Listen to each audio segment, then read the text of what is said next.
ओम तदेतत्सहस्रं तत्सर्वं तस्यमेन्नं मित्रं दक्षिणं सदिति प्राणः परोक्षप्रिया इव हि देवाः परोक्षप्रिया इव हि देवाः। ओम गुरवे नमः।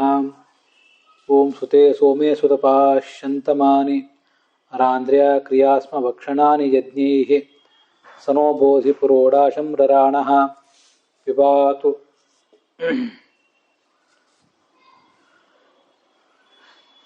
श्री गुरुभ्यो नमः। महाभारतस्य अनुशासनपर्वणि अथातः चतुर्दशोत्तरं द्विशततमं नाम 214नेಯ नाम तदिदं नाम व्याख्यास्यन्ति बृहती च व्याख्यास्येते। गते दिवसे ऋग्वेदस्य मूलमन्त्रस्य सायणाचार्यकृतं भगवदाचार्यकृतं च व्याख्यानद्वयं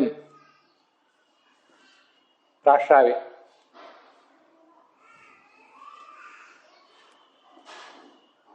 रघुनाथतीर्थ कृतं च बृहती मंत्र व्याख्यानम् अनुपदमेव प्राश्रूयत। गुरुः इति अयं भगवान् अज्ञाननिवर्तकत्वात्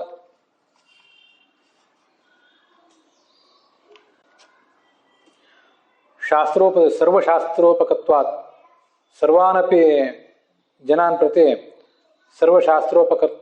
शास्त्रोपदेशकत्वात् सर्वज्येष्ठत्वाच्च उच्यते।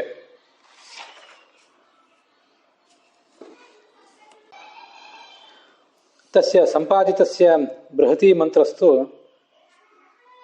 एवं भवते। हे सुतपाः, ज्ञानरूप भगवन्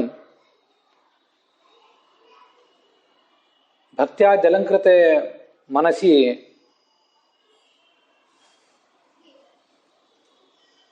त्वदर्थे सिद्धे कृते सति वयं शन्तमानि सुखकराणि वेदवाक्यानि प्रब्रूमः। तानीमानि वेदवाक्यानि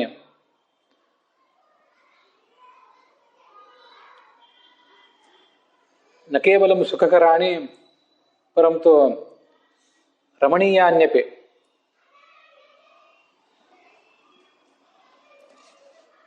रह इति भगवतः नाम, रं क्षयं द्रावयति इति। तस्य प्रियाण्यपि एतानि वेदवाक्यानि। अपि च एतानि वेदवाक्यान्येव पुरोडाशादिकं देवान् प्रति वहन्ति। नदी प्रवाहवत् अनर्गलान्यपि एतानि वेदवाक्यानि। तानि वेदवाक्यानि उच्चारयितुः शक्तिमपि ददति एतानि वाक्यानि। एतानि वेदवाक्यानि यज्ञसम्पादनद्वारा वयम् आविष्कुर्मः। यदि यज्ञः न विधीयते तर्हि इमानि वेदवाक्यानि नैव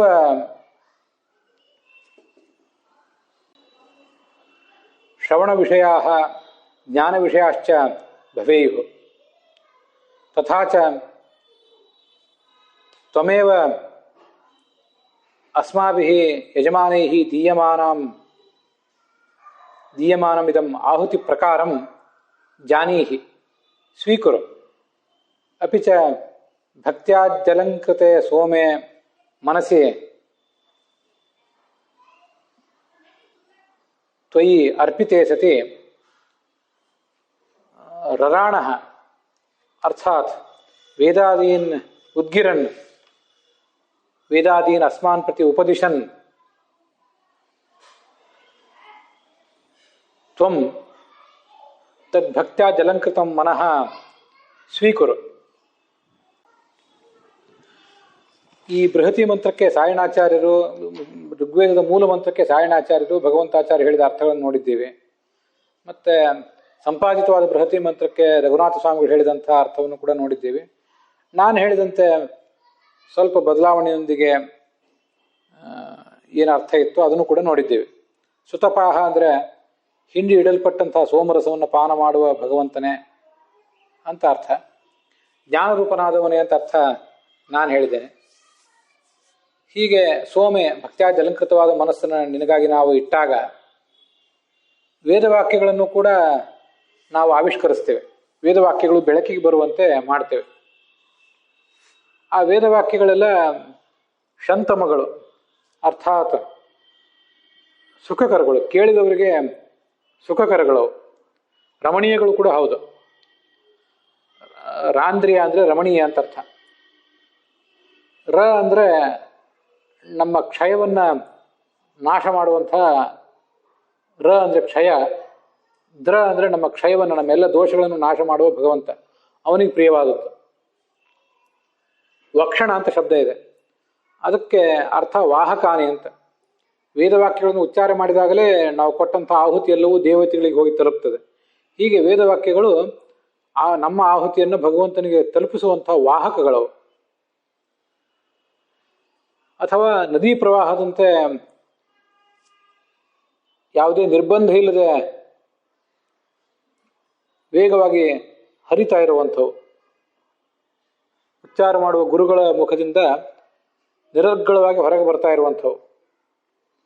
ನಮಗೆ ಆ ವೇದವಾಕ್ಯಗಳನ್ನು ಕೇಳಿದಾಗ ಅಧ್ಯಾತ್ಮದ ಶಕ್ತಿ ಕೂಡ ಬರ್ತದೆ.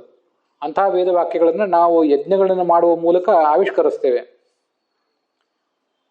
ಯಜ್ಞೇಹಿ ಯಜ್ಞದ್ವಾರ ಆವಿಷ್ಕ್ರಿಯಾಸ್ಮ. ಅಂತಹ ಭಗವಂತನೇ ತ್ವಂ ನೀನು ಪುರೋಳಾಶಂ ಯಜ್ಞದ ಆಹುತಿಯನ್ನು ಬೋಧಿ ಜಾನೀಹಿ, ನಾವು ಕೊಡುವ ಯಜ್ಞದ ಆಹುತಿಯನ್ನು ತಿಳಿಯುವ. ತಿಳಿಯುವುದು ಅಂದರೆ ಸ್ವೀಕಾರ ಮಾಡುವ. ಮತ್ತು ಭಕ್ತಿಯಾದ ಅಲಂಕೃತವಾದ ಮನಸ್ಸೇನಿದೆ ಅದೇ ಸೋಮ. ಸೋಮ ಅಂದರೆ ಸೋಮರಸ ಅಂತನೋ ಅರ್ಥವನ್ನು ನಾನು ಇಟ್ಕೊಳ್ಳೋದನ್ನು ಬಿಟ್ಟಿದ್ದೀನಿ ಅಂತ ಹೇಳಿದೆ.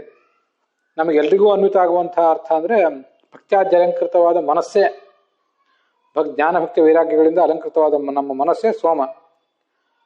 ಈ ಸೋಮಯಾಗವನ್ನು ನಾವೆಲ್ಲ ಮಾಡಬಹುದು.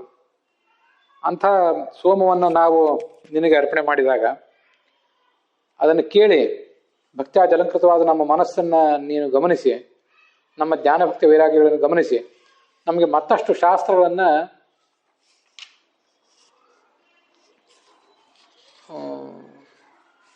ಉಪದೇಶ ಮಾಡಬೇಕು. ಉಪದೇಶ ಮಾಡ್ತಾ ನಮ್ಮ ಜ್ಞಾನವನ್ನು, ನಮ್ಮ ಭಕ್ತಿ ಜ್ಞಾನ ವೈರಾಗ್ಯಗಳನ್ನು ಸ್ವೀಕಾರ ಮಾಡಬೇಕು. ಇದಿಷ್ಟರ್ಥ. ಗುರು ಅನ್ನೋ ಶಬ್ದಕ್ಕೆ ಗೀರ್ಯತೆ ಅಂದರೆ ಉದ್ಗೀರ್ಯತೆ. ಉದ್ಗೀರ್ಯತೆ ಅಂದರೆ ಸ್ತುತಿಸಲ್ಪಡ್ತಾನೆ. ಯಾರಿಂದ ಅಂದರೆ ಭಕ್ತರಿಂದ. ಮಂತ್ರಗಳ ಮೂಲಕವಾಗಿ ಸ್ತುತಿಸಲ್ಪಡ್ತಾನೆ ಭಗವಂತ. ಆ ಕಾರಣದಿಂದ ಅವನನ್ನು ಉದ್ಗೀರ್ಯತೆ, ಆದ್ದರಿಂದ ಗುರು ಅಂತ ಹೇಳಿದ್ದಾರೆ. ಇದು ಭಗವಂತಾಚಾರ್ಯ ಹೇಳಿದ್ದು.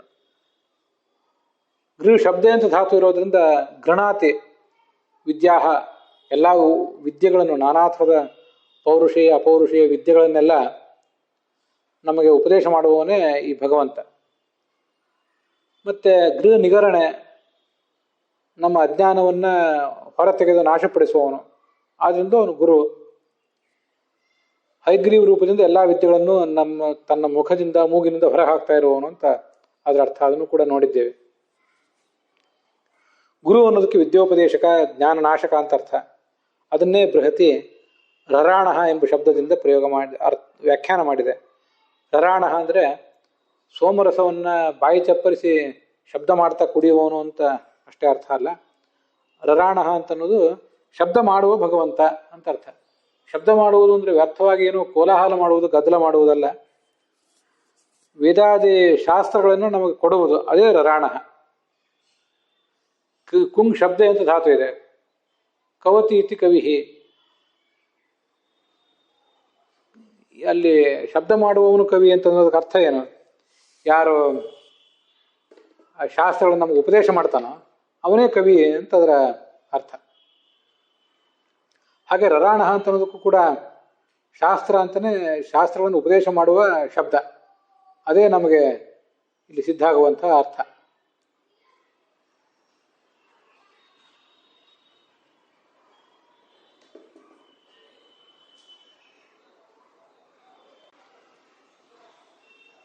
ಹೀಗೆ ರರಾಣ ಎಂಬ ಶಬ್ದದಿಂದ ಬೃಹತಿ ಮಂತ್ರ ಗುರು ಅನ್ನೋ ನಾಮವನ್ನು ವ್ಯಾಖ್ಯಾನ ಮಾಡಿದೆ.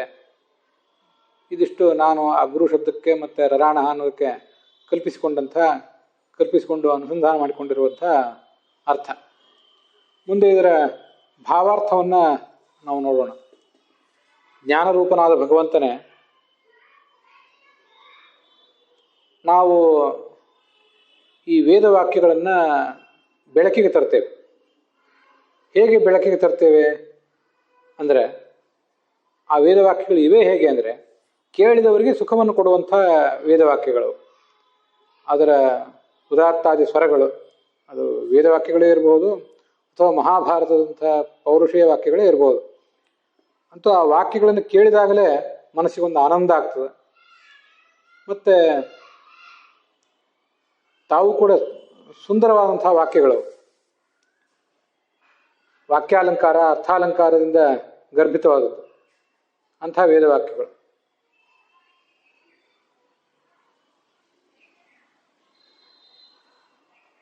ಅವು ಅಸ್ಖಲಿತವಾಗಿ ಹೊರಗೆ ಬರ್ತವೆ ನಮ್ಮ ಮುಖದಿಂದ.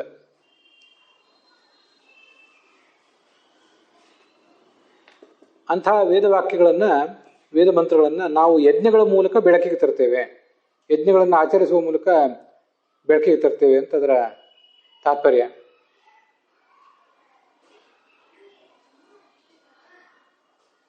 ಅಂಥ ಶಾಸ್ತ್ರಗಳಲ್ಲಿ ವರ್ಣಿತರಾದಂಥ ನೀನು ನಾವು ಕೊಡುವಂಥ ಹವಿಸ್ಸನ್ನು ನೋಡುವುದಂದ್ರೆ ಗಮನಿಸಬಾ ಅಂತ ಅದರ ತಾತ್ಪರ್ಯ. ಗುರುವಾದಂಥ ನೀನು ನಮಗೆ ಮತ್ತಷ್ಟು ವಿದ್ಯೆಗಳನ್ನು ಉಪದೇಶ ಮಾಡಬೇಕು, ನಮ್ಮ ಮನದ ಭಕ್ತಿಯ ಪೂಜೆಯನ್ನು ಸ್ವೀಕಾರ ಮಾಡಬೇಕು ಕೂಡ. ಇದಿಷ್ಟು ಅವನ ಸನ್ನಿಧಾನದಲ್ಲಿ ಪ್ರಾರ್ಥನೆ. ಇದಿಷ್ಟು ಭಾವಾರ್ಥ ಆಯಿತು. ಮುಂದೆ ಆ ಗುರು ಎಂಬ ನಾಮಕ್ಕೆ ಸಂಬಂಧಪಟ್ಟಂತೆ ಬೇರೆ ಬೇರೆ ಕಡೆ ಉಲ್ಲೇಖಗಳೇನಿವೆ ಅಂತ ನೋಡೋಣ.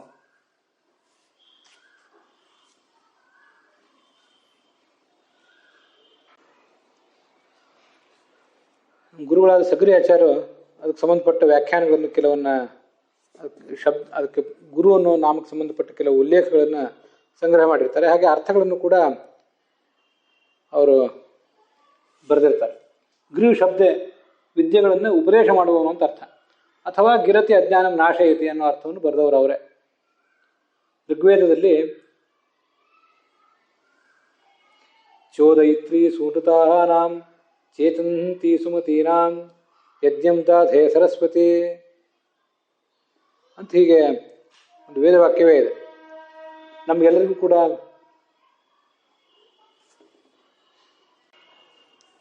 ಈ ಸರಸ್ವತಿ ಅರ್ಥಾತ್ ವೇದಾಭಿಮಾನಿಯಾದ ಸರಸ್ವತಿ ಮತ್ತು ಸರಸ್ವತಿಯಲ್ಲಿ ಅಂತರ್ಯಾಮಿಯಾಗಿರ್ತಕ್ಕಂಥ ಭಗವಂತ ಶ್ರೇಷ್ಠವಾದ ಮಾತುಗಳನ್ನು ನಮ್ಮ ಬಾಯಿಂದ ಬರುವಂತೆ ಮಾಡ್ತಾನೆ. ಮತ್ತು ಚೇತಂತಿ ಸುಮತೀನಾಂ ನಮಗೆ ಯಥಾರ್ಥ ಜ್ಞಾನ ಬರುವಂತೆ ಮಾಡ್ತಾನೆ ಕೂಡ. ಆದ್ದರಿಂದ ಅವನೇ ಗುರು. ಸುವಾಚಾಂ ಪ್ರೇರಕ ಸುಬುದ್ಧಿ ಜ್ಞಾಪಿಕ ಅಂತ ಋಗ್ಭಾಷ್ಯದಲ್ಲಿ ಶ್ರೇಷ್ಠವಾದ ಮಾತುಗಳನ್ನು ನೀವು ನನಗೆ ಪ್ರೇರಿಸ್ತೆ, ನಮ್ಮ ಒಳಗೆ ನಮ್ಮ ಹೃದಯಾಂತರಾಳದಿಂದ ಶ್ರೇಷ್ಠವಾದ ಮಾತು ಹೊರಗೆ ಬರುವಂತೆ ಮಾಡ್ತಿ, ಸುಬುದ್ಧಿಯನ್ನು ಕೊಡ್ತಿ ಕೂಡ.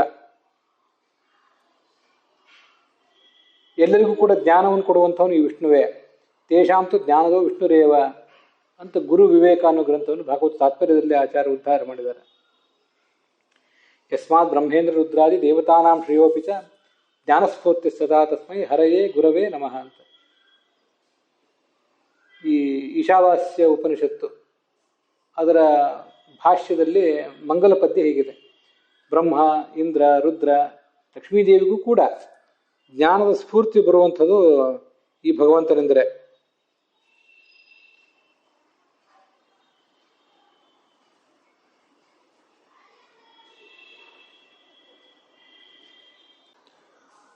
ಅಂಥ ಗುರುವಾದಂಥ ಭಗವಂತನಿಗೆ ನಮಸ್ಕಾರ ಅಂತ ಆಚಾರ್ಯರು ಅವನನ್ನು ಸ್ತುತಿಸಿದ್ದಾರೆ. ಹೃದಯಸ್ಥೋ ಬಾದರಾಯಣ ಓಂಕಾರ ಪೂರ್ವಿಕಾ ವಿದ್ಯಾ ಪ್ರೇರಯತ್ ಅಖಿಲೇಶ್ವಪಿ ಸದೈವ ಬ್ರಹ್ಮಣೇ ಪೂರ್ವಂ ಅಂತ ಋಗ್ಭಾಷ್ಯದಲ್ಲೇ ಬರುವಂಥ ಒಂದು ಮಾತು. ಹೃದಯದಲ್ಲಿರುವಂಥ ಬಾದರಾಯಣ, ಎಲ್ಲರ ಹೃದಯದಲ್ಲಿರುವಂಥ ಬಾದರಾಯಣ ವೇದವ್ಯಾಸ ಓಂಕಾರದಿಂದ ಆರಂಭಿಸಿ ವಿದ್ಯೆಗಳನ್ನು ಅವನು ಉಪದೇಶ ಮಾಡ್ತಾನೆ ಅಂತ ಹೀಗರ್ಥ. ಹೃದಯಸ್ಥ ಅಂದರೆ ಎಲ್ಲರ ಹೃದಯದಲ್ಲಿರುವಂಥವನು, ಅಥವಾ ಈ ಚತುರ್ಮುಖ ಬ್ರಹ್ಮನ ಹೃದಯದಲ್ಲಿರುವಂಥವನು ಅಂತ ಅಲ್ಲೇ ಪ್ರಸ್ತುತವಾದಂಥ ಅರ್ಥ. ಏಕೋ ಗುರುರು ನಾಸ್ತಿ ತಥೋ ದ್ವಿತೀಯೋ ಯೋ ಹೃಚ್ಛಯಸ್ತಂ ಅಹಂ ಅನುಬ್ರವೀಮಿ ಅಂತ ಮಹಾಭಾರತದ ಅಶ್ವಮೇಧಿಕ ಪರ್ವದಲ್ಲಿ ಬರೋದು. ನಮಗೆಲ್ಲಿಗೂ ಇರುವಂಥವನು ಒಬ್ಬನೇ ಗುರು, ಅದಕ್ಕಿಂತ ಭಿನ್ನ ಆದಂಥ ಗುರು ಯಾರೂ ಕೂಡ ಇಲ್ಲ ಅಂತ ಅರ್ಥ. ಹೃಚ್ಛಯ, ನಮ್ಮ ಹೃದಯದಲ್ಲಿ ಇರುವಂಥವನು ಅವನೇ.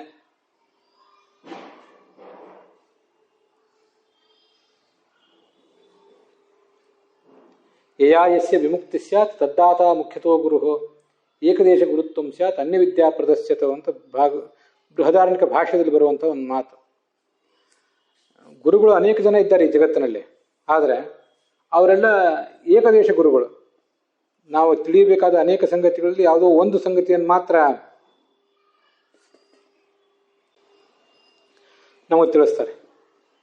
ಆದರೆ ನಮಗೆ ಮೋಕ್ಷಕ್ಕೆ ಕಾರಣವಾದಂಥ ಜ್ಞಾನವನ್ನು ಕೊಡುವಂಥವನು ಅವನೇ ಮುಖ್ಯ ಗುರು, ಭಗವಂತನೇ ಅಂಥ ಮುಖ್ಯ ಗುರು ಅಂತ. ಜ್ಞಾನಾಯ ವಿದ್ಯಾ ಗುರವೇ ನಮೋ ನಮಃ ಅಂತ ವರಾಹ ರೂಪಿಯಾದ ಭಗವಂತನನ್ನು ಭಾಗವತ ಸ್ತೋತ್ರ ಮಾಡಿದೆ. ನಮೋ ನಮಸ್ತೆ ಕಿರ ಮಂತ್ರ ದೇವತಾ ದ್ರವ್ಯಾಯ ಸರ್ವಕೃತವೇ ಕ್ರಿಯಾತ್ಮನೆ ವೈರಾಗ್ಯ ಭಕ್ತ್ಯಾತ್ಮ ಜಯಾನುಭಾವಿತ ಜ್ಞಾನಾಯ ವಿದ್ಯಾ ಗುರವೇ ನಮೋ ನಮಃ. ಅದು ಅಲ್ಲಿ ಬರುವಂಥ ಮಾತು. ಹೀಗೆ ಭಗವಂತನೇ ಮುಖ್ಯ ಗುರು.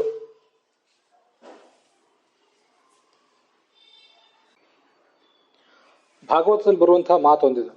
ಸತ್ಯವ್ರತ ಮತ್ಸ್ಯರೂಪಿಯಾದ ಭಗವಂತನ ಸ್ತೋತ್ರ ಮಾಡಿ ಅವನೇ ನಿಜವಾದ ಗುರು ಅಂತ ಹೇಳ್ತಾನೆ.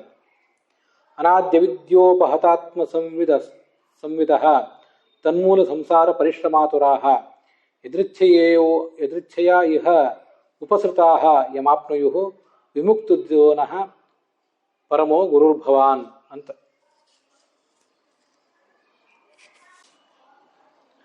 ಮೂರು ಶ್ಲೋಕಗಳಲ್ಲಿ ಅವನು ಸ್ತುತಿಸ್ತಾನೆ. ಅದು 8ನೇ ಸ್ಕಂದದ 23ನೇ ಅಧ್ಯಾಯದ 46, 47, 48 ಈ ಶ್ಲೋಕಗಳು.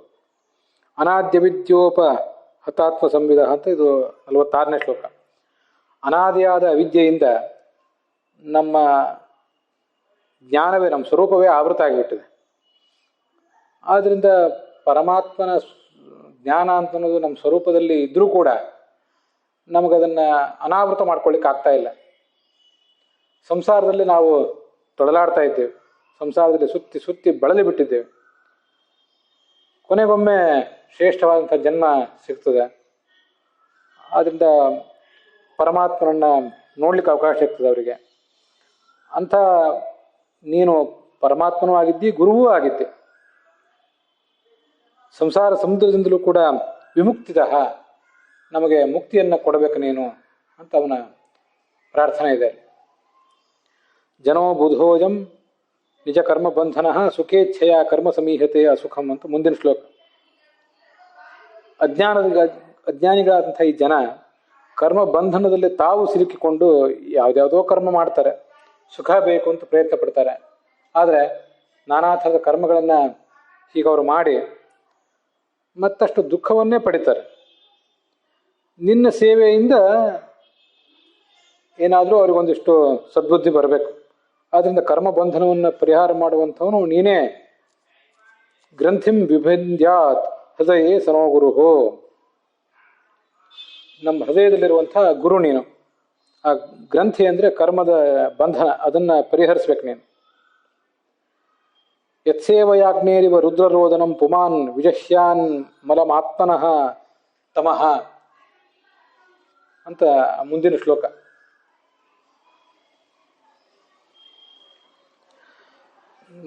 ಬೆಂಕಿಗೆ ಅಗ್ನಿಯ ಸಂಪರ್ಕ ಆದಾಗ ಅಗ್ನಿಯ ಮಲ ಹೊರಟೋಗ್ತದೆ, ತನ್ನ ಸ್ವಾಭಾವಿಕವಾದಂಥ ಹೊಳೆವ ಬಣ್ಣವನ್ನು ಅದು ಪಡಿತದೆ. ನಮಗದೆಲ್ಲ ಗೊತ್ತಿದೆ. ಹಾಗೆ ಈ ಜೀವನಿಗೂ ಕೂಡ ಪರಮಾತ್ಮನ ಸಂಪರ್ಕ ಆದಾಗ ಅಥವಾ ಪರಮಾತ್ಮನ ತತ್ವಜ್ಞಾನ ಆದಾಗಲೇ ತಮೋಗುಣದಿಂದ ಹುಟ್ಟಿದಂಥ ರಾಗ ದ್ವೇಷ ಮೊದಲಾದವುಗಳನ್ನ ಕಳ್ಕೊತಾನೆ, ಸ್ವರೂಪಾನಂದವನ್ನು ಪಡ್ಕೋತಾನೆ. ಭೂಯಾತ್ ಈಶಃ ಪರಮೋ ಗುರುರ್ನಃ ಪರಮೋ ಗುರೋರ್ಗುರುಹೋ. ಅಂಥ ಭಗವಂತನೇ ನಮ್ಮ ಈ ಕರ್ಮದ ಬಂಧನವನ್ನು ಪರಿಹಾರ ಮಾಡಬೇಕು ಅಂತ ಅಲ್ಲಿ ಬಂದಿರೋದು. 49ನೇ ಶ್ಲೋಕ ಬಂದಿದೆ, ಅಲ್ಲೇನು ಗುರು ಅನ್ನೋ ಶಬ್ದ ಬಂದಿಲ್ಲ. ಆದರೆ 50ನೇ ಶ್ಲೋಕದಲ್ಲಿ ಮತ್ತೆ ಗುರು ಅಂತ ಶಬ್ದ ಬಂದಿದೆ. ಸ ಚಕ್ಷುರಂಧಸ್ಯ ಯಥಾಗ್ರಣೀ ಕೃತಃ ತಥಾ ಜನಸ್ಯಾವಿದುಷೋ ಬುಧೋ ಗುರುಹೋ ತ್ವಮರ್ಥದೃಕ್ ಸರ್ವದೃಶಾಂ ಸಮೀಕ್ಷಣೋ ವೃತೋ ಗುರುನ್ನಃ ಸುಗತಿಂ ವಿಭುತ್ಸತಾಂ. ಕಣ್ಣಿಲ್ಲದೆ ಇದ್ದವರಿಗೆ ದಾರಿ ತೋರಿಸೋರು ಯಾರು?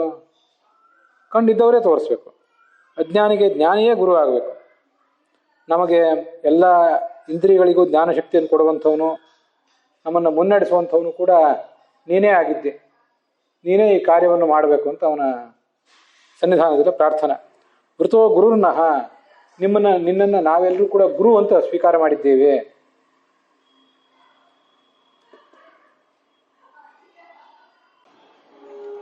ಪ್ರತಿಯೊಬ್ಬರಿಗೂ ಗುರು. ಚತುರ್ಮುಖ ಬ್ರಹ್ಮನಿಗೂ ಕೂಡ ಅವನು ಗುರುವೇ.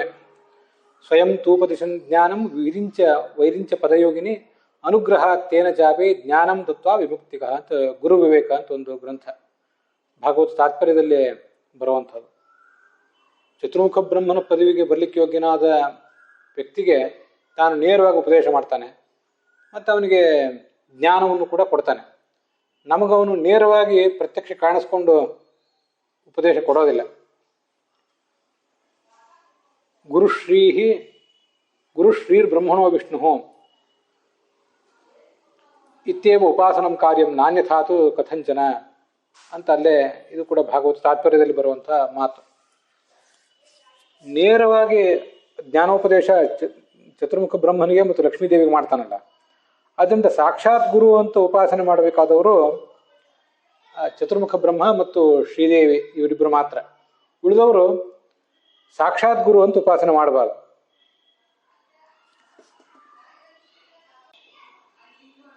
ಆದರೆ ಮೂಲಭೂತ ಗುರು ಸರ್ವಜನಾನಾಂ ಪುರುಷೋತ್ತಮ ಅಂತ ಭಾಗವತ ತಾತ್ಪರ್ಯದಲ್ಲಿ ಮತ್ತೊಂದು ಕಡೆ ಬಂದಿದೆ. ಸರ್ವಜನಾನಾಂ, ಎಲ್ಲ ಜನರಿಗೂ ಕೂಡ ಮೂಲಭೂತ ಗುರುವಾಗಿದ್ದಾನೆ ಈ ಭಗವಂತ ಅಂತ ಅವನ ಬಗ್ಗೆ ಮತ್ತೊಂದು ಉಲ್ಲೇಖನೂ ಇರೋದ್ರಿಂದ ನಮಗವನು ಮೂಲಭೂತ ಗುರು ಅಂತ ನಾವು ಕೂಡ ತಿಳ್ಕೊಳ್ಳಿಕ್ಕೆ, ಪರಂಪರೆಯಿಂದ ಮೂಲಭೂತ ಗುರು, ನಮ್ಮ ಗುರುವಿಗೊಬ್ಬ ಗುರು, ಅವನಿಗೊಬ್ಬ ಗುರು, ಹೀಗೆ ಅನೇಕ ಜನ ಗುರುಗಳಿದ್ದಾರೆ. ಆ ಎಲ್ಲ ಗುರುಗಳಿಗೂ ಕೂಡ ಮೂಲಭೂತ ಗುರುವಾದವನು ಪರಮಾತ್ಮ ಅಂತ ಉಪಾಸನೆ ಮಾಡಲಿಕ್ಕೆ ಏನೂ ತೊಂದರೆ ಇಲ್ಲ. ಆದರೆ ನೇರವಾಗಿ ನಮ್ಮ ಗುರುಗಳು ನಮ್ಗೆ ಹೇಗೆ ಪಾಠ ಹೇಳಿದ್ದಾರೆ ಅವನು ಕ್ಲಾಸ್ ರೂಮ್ನಲ್ಲಿ ಕೂಡಿಸಿ, ಆ ಥರ ಅವನು ಪಾಠ ಹೇಳಿರೋದಿಲ್ಲ. ಇಷ್ಟೇ ಅರ್ಥ. ಸಾಕ್ಷಾತ್ ಉಪದೇಶ ಮಾಡುವುದು ಚತುರ್ಮುಖ ಬ್ರಹ್ಮನಿಗೆ ಮತ್ತು ಲಕ್ಷ್ಮೀದೇವಿಗೆ, ಹೀಗೆ ಅರ್ಧ ತಾತ್ಪರ್ಯ ಆಗ್ತದೆ.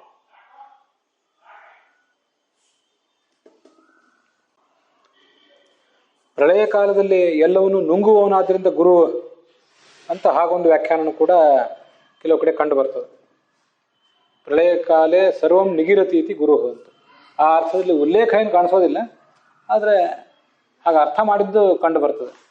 ಸೃಷ್ಟಿಕಾಲೇ ಸರ್ವಂ ಉದ್ಗಿರತಿ, ಪ್ರಳಯ ಕಾಲದಲ್ಲಿ ಎಲ್ಲವನ್ನೂ ನುಂಗುತ್ತಾನೆ. ಸೃಷ್ಟಿಕಾಲ ಬಂದಾಗ ಎಲ್ಲವನ್ನೂ ತನ್ನ ಒಳಗಿರುವುದನ್ನು ಅವನು ಹೊರಹಾಕ್ತಾನೆ. ಹೀಗೆ ಆ ಪರಮಾತ್ಮನನ್ನು ಸೃಷ್ಟಿಕಾಲದಲ್ಲಿ ಹೊರಹಾಕುವನು ಅಂತನೂ ಪ್ರಳಯ ಕಾಲದಲ್ಲಿ ನುಂಗುವನು ಅಂತನೂ ನಾವು ಉಪಾಸಿಸಬಹುದು.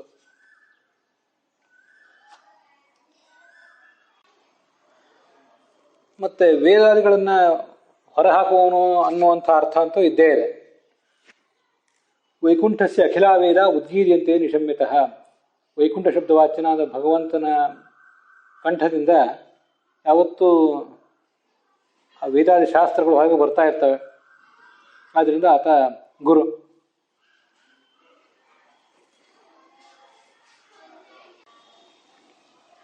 ನಾವು ಶಾಸ್ತ್ರಗಳನ್ನೇನು ಶ್ರವಣ ಮಾಡ್ತಾ ಇದ್ದೇವೆ, ಆ ವಾಕ್ಯಗಳು ನಮಗೆ ನಾವಿರುವವರಿಗೆ ಕೇಳಿ ಬರಲಿಕ್ಕೆ ಈ ಪರಮಾತ್ಮನೇ ಕಾರಣ. ಖೇಸ್ಥಿತ ಶಬ್ದನಾಮಾಸೋ ಶಬ್ದಯತಿ ಕೇಶವ. ಆಕಾಶದಲ್ಲಿ ಶಬ್ದ ಎಂಬ ಹೆಸರಿನಿಂದಲೇ ಭಗವಂತ ಇದ್ದಾನಂತೆ. ಯಾಕೆಂದರೆ ಯತ್ ಶಬ್ದಯತಿ, ಅವನು ಶಬ್ದ ಮಾಡ್ತಾ ಇದ್ದಾನೆ. ಆ ಶಬ್ದದ ಉತ್ಪತ್ತಿಗೆ ಅವನೇ ಕಾರಣನಾಗಿದ್ದಾನೆ ಅಂತ ಅದರ ಅರ್ಥ.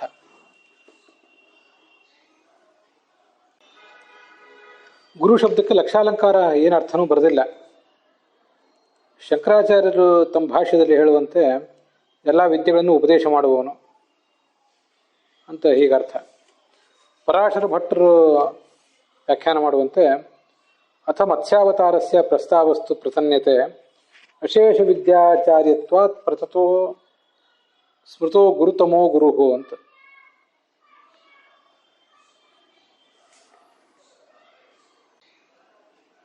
ಸರ್ವ ವಿದ್ಯೆಗಳಿಗೂ ಕೂಡ ಅವನು ಪರಮಾಚಾರ್ಯ, ಎಲ್ಲ ವಿದ್ಯೆಗಳಿಗೂ ಅವನಿಂದನೇ ಬಂದಿರೋದು, ಹೀಗೆ ಅವನು ಪರಮಾಚಾರ್ಯ ಅಂತ ಅದರ ಅರ್ಥ.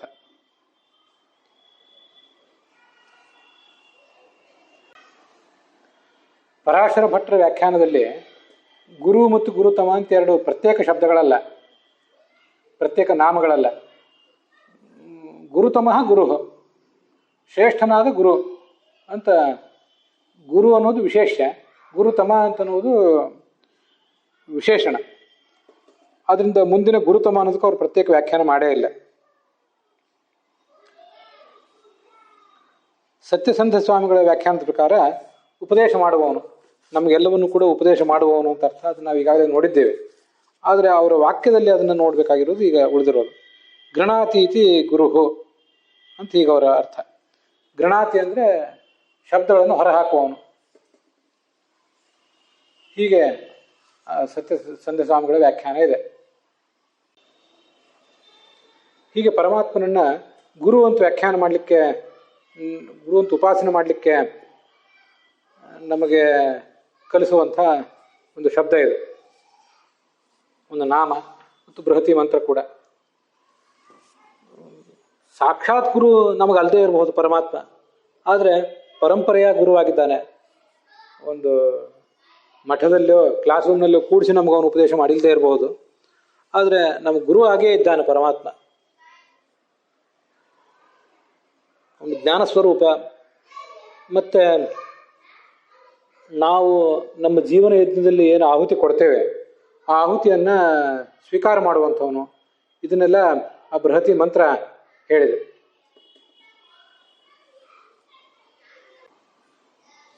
ಗುರು ಅನ್ನೋ ಶಬ್ದವನ್ನು ನಾವು ಹೀಗೆ ಮತ್ತೆ ಮತ್ತೆ ಧ್ಯಾನದ ರೂಪದಲ್ಲಿ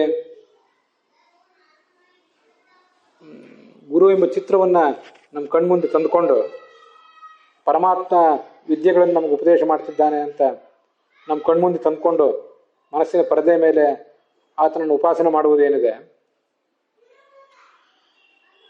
ಅದರಿಂದ ನಮಗೆ ಎರಡು ಲಾಭಗಳು. ಒಂದು, ನಮಗೆ ಶ್ರೇಷ್ಠನಾದಂಥ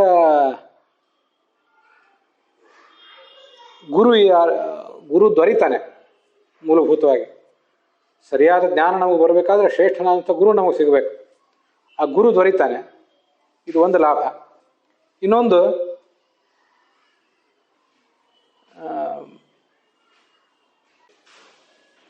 ನಾವು ಇನ್ನೊಬ್ಬರಿಗೆ ಉತ್ತಮ ಗುರು ಆಗಲಿಕ್ಕೆ ಸಾಧ್ಯ ಆಗ್ತದೆ. ಒಂದಲ್ಲ ಒಂದು ಹಂತದಲ್ಲಿ ವಿದ್ವಾಂಸರ ಅಂತ ಅನಿಸಿಕೊಂಡಂಥವನು ಇನ್ನೊಬ್ಬರಿಗೆ ಉಪದೇಶ ಮಾಡುವಂಥ ಪ್ರಸಂಗವನ್ನು ಎದುರಿಸ್ತಾನೆ. ಆಗ ಅವನಿಗೆ ಒಬ್ಬ ಉತ್ತಮ ಗುರು ದೊರೆತದ್ರಿಂದ ಇವನು ವಿದ್ವಾಂಸನಾಗಿದ್ದಾನೆ. ಇವನು ಕೂಡ ನಾಳೆ ಉತ್ತಮ ಗುರು ಆಗಬೇಕು. ಶುದ್ಧವಾದ ಜ್ಞಾನ ನಮಗೆ ಬರಬೇಕು, ಶುದ್ಧವಾದ ಜ್ಞಾನ ನಮ್ಮಿಂದ ಇನ್ನೊಬ್ರಿಗೆ ಹೋಗಬೇಕು. ಯಾವತ್ತೂ ಕಲುಷಿತವಾದಂಥ ಕಲಬೆರಕೆ ಜ್ಞಾನ ನಮಗೆ ಸಿಗಬಾರ್ದು, ನಮ್ಮಿಂದ ಇನ್ನೊಬ್ರಿಗೆ ಹೋಗಬಾರ್ದು ಕೂಡ ಅನ್ನುವಂಥ ಒಂದು ಉಪಾಸನ. ಇದಿಷ್ಟು ಭಾವನಾ ಅನುಸಂಧಾನ ಅಲ್ಲಿ ಕಾಣಿಸ್ತದೆ. ಅದಕ್ಕಾಗಿ ಭಗವಂತನನ್ನು ಗುರು ಅಂತ ಹೀಗೆ ಉಪದೇಶ ಮಾಡಬೇಕು.